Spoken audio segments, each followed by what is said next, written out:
Merhabalar arkadaşlar, mutfağıma kanalıma hoş geldiniz. Bugün sizlere açma tadında harika bir peynirli poğaça tarifiyle geldim.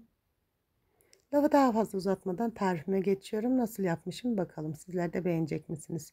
İyi seyirler dilerim. Yoğurma kabının içerisine 200 milimlik su bardaklarıyla 1 su bardağı sütümü ve suyumu alıyorum. Üzerine dolu dolu 1 yemek kaşığı toz şeker ve 1 paket instant mayamı ilave ediyorum.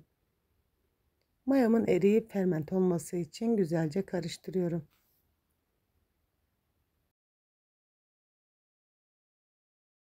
Karıştırmış olduğum sıvı malzemelerin üzerine 1 çay bardağı sıvı yağımı ekliyorum. 1 adet yumurta beyazını ilave ediyorum. Sarısını üzeri için ayırdım. Tekrardan şöyle bir karıştırıp toplamda 5 su bardağı unumu kontrollü bir şekilde ekleyerek yoğurma işlemine başlıyorum. Unumun büyük bir bölümünü sıvı malzemelerin üzerine aldım. Üzerine 1 tatlı kaşığı tuzumu da ilave edip koyulaşana kadar bu şekilde spatula ile koyulaştıktan sonra elimle güzel bir hamur olana kadar yoğurma işlemine devam ediyorum.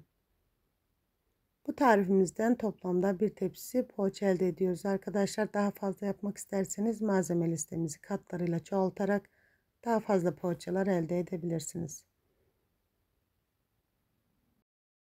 Evet, koyulaşmış olan hamurumun kalan ununu da ilave ettim. Elimle güzel bir hamur olana kadar yoğurma işlemine devam ediyorum.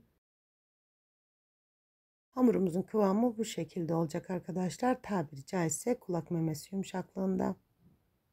Tekrardan şöyle bir toparlamış oldum. Hamurumun üzerini kapatıp 15-20 dakika dinlenmeye alacağım.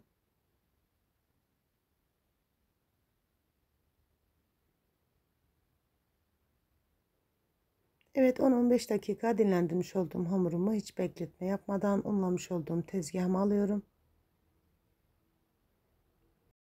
Hamurumu rulo haline getiriyorum. 4 eşit parçaya bölüp 4 adet beze oluşturuyorum. Gerçekten tadıyla, dokusuyla, görüntüsüyle, kıvamıyla inanın muhteşem bir tarif oldu. Ne diyoruz? İnşallah dener ve daha güzellerini yaparsınız.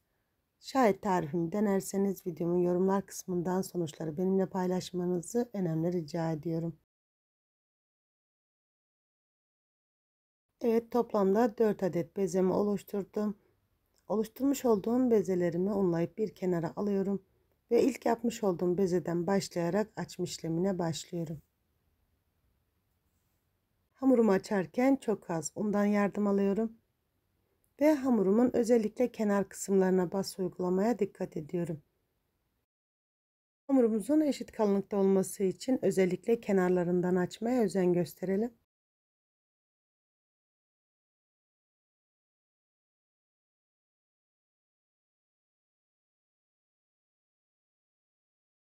Bu şekilde servis tabağı büyüklüğünde açmış olduğum hamurumu bir kenara alıyorum ve bütün hamurlarımı aynı şekilde açma işlemine devam ediyorum.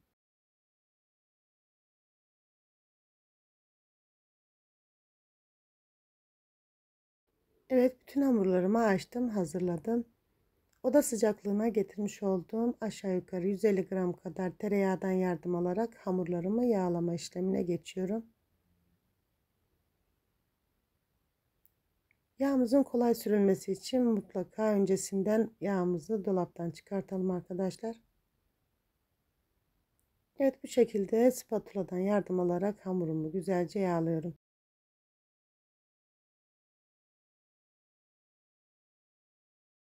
Yağlamış olduğum hamurumu bu şekilde kenarlarından biraz çekiştiriyorum. Ve diğer açmış olduğum yufkamı yağlamış olduğum yufkamın üzerine seriyorum.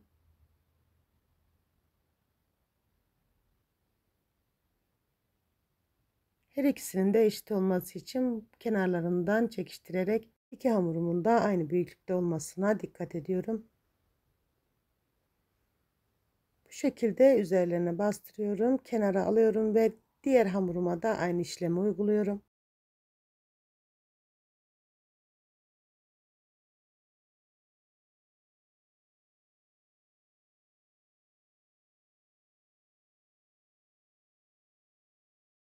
Yağlamış olduğum hamurumun üzerine diğer hamurumu kapatıyorum. Böyle kenarlarından çekiştirerek ikisinin aynı büyüklükte olmasını sağlıyorum. Ve üzerlerine öncelikle böyle elimle bas uyguluyorum ve sonrasında oklavamla açma işlemine başlıyorum. Hamurumu açarken dikdörtgen bir formda olmasına özen gösteriyorum.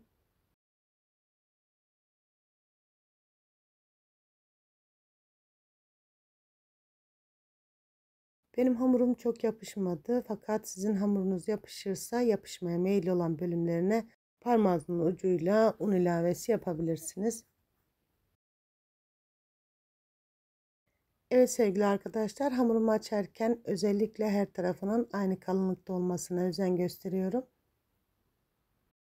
Aşağı yukarı fırın tepsi büyüklüğünde açmış olduğum hamurumu tekrardan yağlıyorum.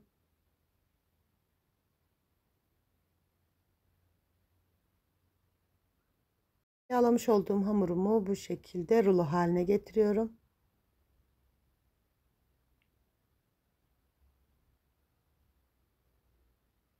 Hamurumun dışarıda kalan ucunu böyle yapıştırıyorum açılma olmaması için.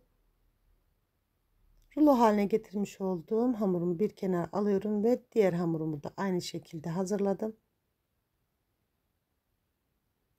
Yapmış olduğum rulolarımı 2 parmak kalınlığında olacak şekilde kesiyorum.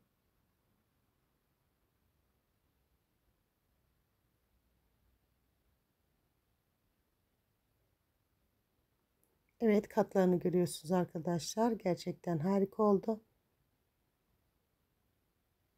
Kesmiş olduğum hamurlarımı unlamış olduğum tabağımın içerisine alıyorum ve buzdolabımın buzluk kısmına 15-20 dakika içerisindeki yağının donması için beklemeye bırakıyorum.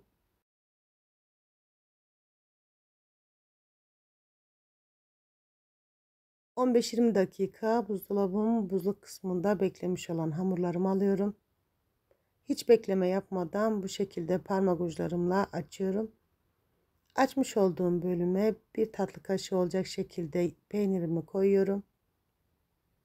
Ve şekilde görmüş olduğunuz gibi kapatıp ters çevirip tepsime yerleştiriyorum. Bütün hamurlarım bitene kadar bu işleme devam ediyorum. Ben poğaçamın iç harcı için birkaç çeşit kuruyan peynirlerim vardı. Onları değerlendirmek adına onları karıştırdım, kullandım arkadaşlar. Siz dilediğiniz peyniri ya da dilediğiniz iç harcını kullanabilirsiniz. Evet arkadaşlar, siz videomu izlerken benim de sizden ufacık bir ricam olacak.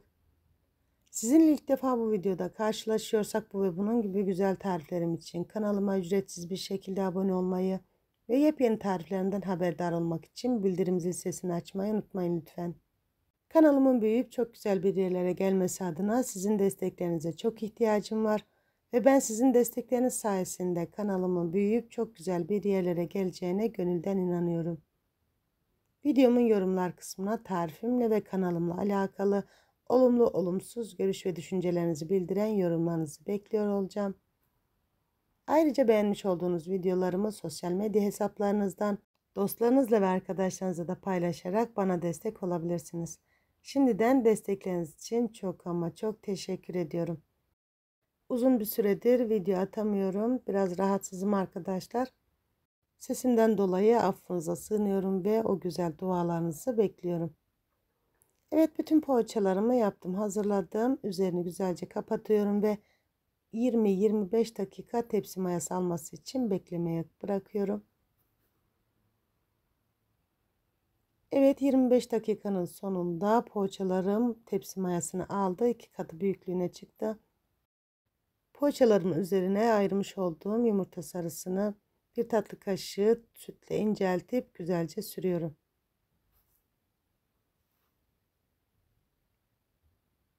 Ben poğaçalarımın üzerini süslemek için haşhaş kullandım arkadaşlar. Siz dilerseniz susam, çörek otu da kullanabilirsiniz. Tam da bu esnada fırınımı 200 derecede ısıttım. Benim poğaçalarım 200 derecelik fırınımda 20 dakikada pişti. Her zaman söylediğim gibi fırınımızın marka ve kalitesine göre pişirme süresi uzayıp kısalabilir. O yüzden kontrollü bir şekilde pişirmeye özen gösterelim. Evet, görüyorsunuz arkadaşlar, gerçekten harika oldular.